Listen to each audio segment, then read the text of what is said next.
न थके हैं पैर कभी, न कभी हिम्मत हारी है। तो कोरोना के बाउंसर पर एक हुक शॉट लगाकर बाउंड्री को भी पार करा दिया है भारत। 1975 में जो इमरजेंसी लागू की गई थी, जिसके आधार पर देश की जनता पर थोपा गया था और पूरे देश को जेल खाना बनाया गया था। सत्य सत्य होता है और उसके पीछे ना आपको छुपना चाहिए और ना देश की जनता कभी भी छुपेगी। ये वैक्सीन एक वैक्सीन फॉर ह्यूमैनिटी बन चुकी है। जज्बाज है जनसेवा का मन में, सफर निरंतर जारी है। सही बात है, क्षमता रखना होगा, जैसे मेरे भाई मनोज जी ने कहा, सुनाने में भी और सुनने में भी, कि किसान भारत के विकास की रीढ़ की हड्डी है। किसान को हम अन्नदाता कहते हैं। ये कब तक चलेगा? देश के साथ खिलवाड़ कब तक चलेगा कि अब राम मंदिर का निर्माण नए भारत के निर्माण का प्रतीक बनेगा। हजारों बर्ग गिरे सभापति महोदय, लाख आंधियां उठें, वो फूल खिल के रहेंगे जो खिलने वाले हैं। धन्यवाद। धन्यवाद सभापति महोदय, धन्यवाद कि आपने मुझे एक मौका दिया राष्ट्रपति जी के अभिभाषण पर अपनी भावनाओं को व्यक्त करने के लिए। 2020 सभापति महोदय पूरे विश्व के लिए एक चुनौतीपूर्ण साल रहा है, जिसमें हमने कई उतार चढ़ाव, कई निराशा और बुलंद हौसला, दुख, खुशी की भावनाओं का अनुभव किया। लेकिन आज ठीक एक साल बाद तेजी से गिरते हुए कोरोना की संक्रमितों के आंकड़ों को देखकर देश में एक नई उमंग और एक नई जोश भर के आ चुकी है। जनवरी 22 से 28 तक 146 ऐसे जिले हैं जहां एक भी कोरोना का केस दर्ज नहीं हुआ और हमारा भारत एक अमर पक्षी के रूप में कोरोना के राख से उठकर अब बस रहा है। कोरोना सभापति महोदय एक अदृश्य शत्रु था, जिसका मुकाबला करने के लिए भारत के पास केवल 2 शक्तियां थीं। हमारी पहली शक्ति भारत के प्रधान सेवक और रक्षक आदरणीय नरेंद्र मोदी जी का नेतृत्व, जिसके आधार पर सभी प्रयासों को एक ही मुट्ठी में बांधना, 36 राज्यों को एक ही माला में पिरोकर भारत का मार्ग प्रशस्त करना, इस कोरोना की महामारी के लिए एक युद्ध स्तर की रणनीति बनाना और उसका क्रियान्वयन करना, और केवल भारत के लिए नहीं, केवल भारत के लिए नहीं, लेकिन 150 देशों के लिए, जो एक तरीके से एक विश्व साझा अभियान का नेतृत्व करना, यह कोई चमत्कार से कम नहीं। सभापति महोदय, शुरुआत में सभापति महोदय कई विशेषज्ञों ने, और यह वास्तविकता भी थी, कई भयंकर अनुमान लगाए थे। 80 करोड़ लोग संक्रमित होंगे, 20 लाख जाने जाएंगी। लेकिन अगर मैं क्रिकेट का एक उदाहरण दे पाऊं, क्योंकि एक क्रिकेट का प्रेमी भी मैं हूं, तो कोरोना के बाउंसर पर एक हुक शॉट लगाकर बाउंड्री को भी पार करा दिया है भारत। एक व्यक्ति के अनुरोध पर पूरी देश की जनता ने स्व इच्छा के आधार पर उस आह्वान और उस अनुरोध का पालन किया। और एक वो लॉकडाउन था सभापति महोदय 1975 में, जो इमरजेंसी लागू की गई थी, जिसके आधार पर देश की जनता पर थोपा गया था और पूरे देश को जेल खाना बनाया गया था। और ये बात सभापति महोदय जितना मैं यहां खड़े होकर कह रहा हूं, उतना मैं वहां खड़े होकर भी कहता था। सत्य सत्य होता है और उसके पीछे ना आपको छुपना चाहिए और ना देश की जनता कभी भी छुपेगी। विषय यह है सभापति महोदय, और इस सफलता के पीछे सभापति महोदय दूसरा हथियार है भारत का सामूहिक शक्ति, सामूहिक सामर्थ्य, हमारा अतुल्य वैज्ञानिक गढ़, हमारे वैक्सीन के ट्रायल के वॉलंटियर्स, हमारे डॉक्टर्स, हमारे नर्सेज, हमारे एनजीओ, हमारे पुलिस फोर्स के कर्मी, हमारे जवान, जिन्होंने अपने जान को जोखिम में डालकर हम सब की जान की रक्षा की। अगर वो न होते तो आज हम न होते।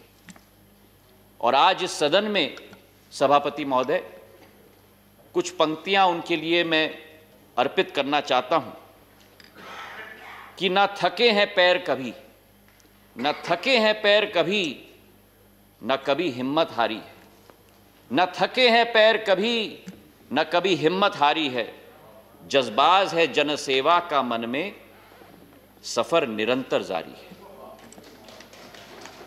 पूरे विश्व पटल पे उभरने की क्षमता रखती है कि जहां एक तरफ देश की जनता, हमारे जनसेवक, हमारी सरकार इस कोरोना की महामारी का सामना कर रहे हैं, वहीं विपक्ष के कई नेता केवल सवाल उठाने में और टीका टिप्पणी करने में रुचि रख रहे थे। सही बात है, क्षमता रखना होगा, जैसे मेरे भाई मनोज जी ने कहा, सुनाने में भी और सुनने में भी। प्रश्न यह है सभापति महोदय कि पहले लॉकडाउन पर प्रश्न उठे। लॉकडाउन क्यों, कितने दिन, किससे पूछ के किया आपने? उसके बाद जब अनलॉक की प्रक्रिया शुरू हुई तो उस पर प्रश्न, अनलॉक क्यों, कब होगा, कैसे होगा, किससे पूछ के किया आपने? प्रश्न यह है कि हमारे कांग्रेस पार्टी के इस सदन के उपनेता श्री आनंद शर्मा जी ने स्वयं, जो गृह मंत्रालय के संसदीय समिति के अध्यक्ष हैं, उन्होंने स्वयं अपने रिपोर्ट में सरकार की सराहना की है, सरकार की प्रशंसा की है। और मैं दाद देता हूं उनको कि कोई तो है जो सही बोल रहा है। और मैं कोट करना चाहता हूं, उन्होंने कहा है कि the committee appreciates the efforts made by the government for the management of covid pandemic. The lockdown gave the country time to ramp up its public infrastructure, build the capacity of hospitals and health workers, unquote. और इसके बाद भी हमारे कई प्रतिपक्ष के नेताओं ने वैक्सीन के आपातकालीन उपयोग पर प्रश्न उठाए। मैं पूछना चाहता हूं कि जब United states of America, United kingdom, रूस, चीन वैक्सीन के आपातकालीन उपयोग के लिए फेज 3 ट्रायल समाप्त होने के पहले अनुमति प्रदान कर सकते हैं, तो क्या हमारी सरकार देश की जनता की जान बचाने के लिए आपातकालीन परमिशन देश में क्यों नहीं दे सकती?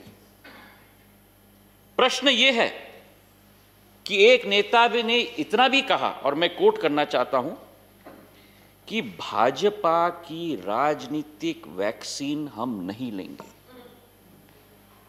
वैक्सीन का भी एक राजनीतिक रंग होता है, स्वास्थ्य का भी एक राजनीतिक रंग होता है। मुझे तो आश्चर्य होता है। और इसके बाद कई विपक्ष के नेताओं ने कहा कि ठीक है, आपातकालीन उपयोग की अनुमति आपने प्रदान कर दी, लेकिन उसका क्रियान्वयन करने के लिए एक ढांचा हमारे देश में हमारे पास नहीं। एक विषय पूरे भारत में आज चिंता का विषय बना है। इसमें कोई दो राय नहीं कि किसान भारत के विकास की रीढ़ की हड्डी है। किसान को हम अन्नदाता कहते हैं, क्योंकि किसान अपना पेट नहीं भरता, किसान अपने गांव का पेट नहीं भरता, किसान अपने जिले का पेट नहीं भरता, लेकिन आज किसान पूरे विश्व का पेट भरता है। और इसी सोच और विचार के साथ सभापति महोदय, हमारी सरकार ने ये 3 कृषि कानून हम लेके आए हैं ताकि कृषि के क्षेत्र में नया विकास हो, नई प्रगति हो। सोच और विचारधारा है कि जो राजनीतिक आजादी हमें मिली थी 70 साल पूर्व, लेकिन 70 साल से जब तक किसान बेड़ियों में जकड़ा गया है, उन बेड़ियों को तोड़कर किसान को विकास और प्रगति के रास्ते पर प्रशस्त करना, ये एनडीए सरकार, प्रधानमंत्री जी के नेतृत्व में हमारा संकल्प है। किसान का आय दुगना हो, किसान को स्वतंत्रता मिले कि वो अपना उत्पादन देश में कहीं भी बेच पाए। एक ही जगह तक वो किसान सीमित क्यों हो? और इसलिए ये कानून लाए गए और जरूर संवाद होना चाहिए। जैसे मेरे भाई मनोज जी ने कहा, 11 बार सरकार ने संवाद की है। जब डेडलॉक हुआ है तब सरकार ने यह भी कहा है कि तीनों कानून को हम 18 महीनों के लिए स्थगित करेंगे। 2021 का भारत सभापति महोदय 2013 का भारत नहीं। यहां एसएमईज को एमएनसीज में परिवर्तित करने के लिए हर संभव प्रयास किया जाएगा।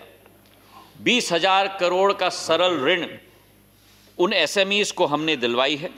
एमएसएमईज की परिभाषा हमने 14 साल बदली है और भारत को एक ग्लोबल मैन्युफैक्चरिंग हब में परिवर्तित करने के लिए उत्पादन आधारित प्रोत्साहन भी हम देने की कोशिश कर रहे हैं।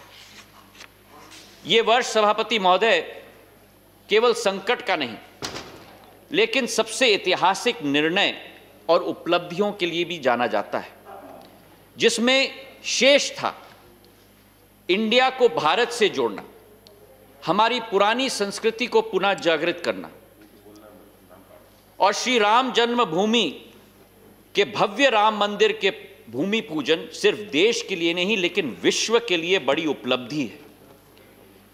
प्रधानमंत्री नरेंद्र मोदी जी की जो राष्ट्रीयता की भावना, उनकी ओजस्वी नेतृत्व का परिणाम है कि अब राम मंदिर का निर्माण नए भारत के निर्माण का प्रतीक बनेगा। और उनके शब्दों में मैं कहना चाहता हूं, उन्होंने कहा था कि राष्ट्र को जोड़ने का, स्व को संस्कार से जोड़ने का कार्य संपन्न होगा। सत्य, अहिंसा, आस्था, वासुदेव कुटुंबक, विविधता में एकता, बलिदान, ये वह मनके हैं हमारे देश के जिसको हजारों साल से सभी भारतीयों ने एक माला में पिरोकर एक नया भारत पुराने मूल्य के अभाव पे खड़ा नहीं हो सकता।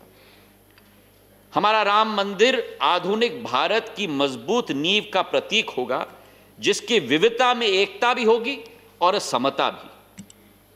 जहां एक तरफ यह ऐतिहासिक निर्णय लिया गया, वहीं दूसरे तरफ हमारे देश का ताज और शान जम्मू कश्मीर में, जहां देशवासियों का हर दिल बसता है, उनको बेड़ियों से मुक्त करके राष्ट्र के मुख्य धारा के साथ जोड़ने का कदम लिया गया। जब अनुच्छेद 370 को हमने रद्द किया, उस अनुच्छेद से केवल हानि हो रही थी।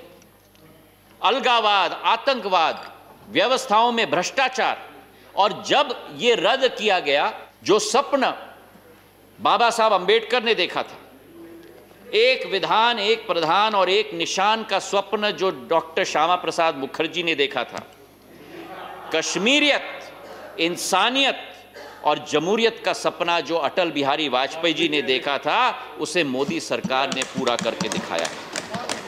2 बार केंद्र में भारी बहुमत, उत्तर प्रदेश से कर्नाटक, असम से अरुणाचल से गुजरात, मध्य प्रदेश, मणिपुर, तेलंगाना, बिहार तक जो असीम आशीर्वाद चुनाव में, मध्य प्रदेश भी असीम आशीर्वाद जनता का मिला है, ये आशीर्वाद सबसे बड़ी पूंजी इस सरकार की और भारतीय जनता पार्टी की है सभापति महोदय।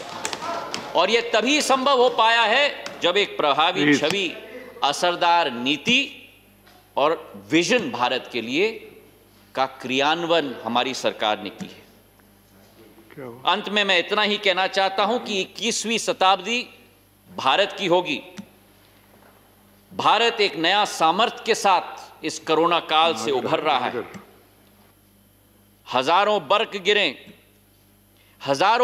गिरे सभापति महोदय, लाख आंधियां उठें, वो फूल खिल के रहेंगे जो खिलने वाले हैं। धन्यवाद।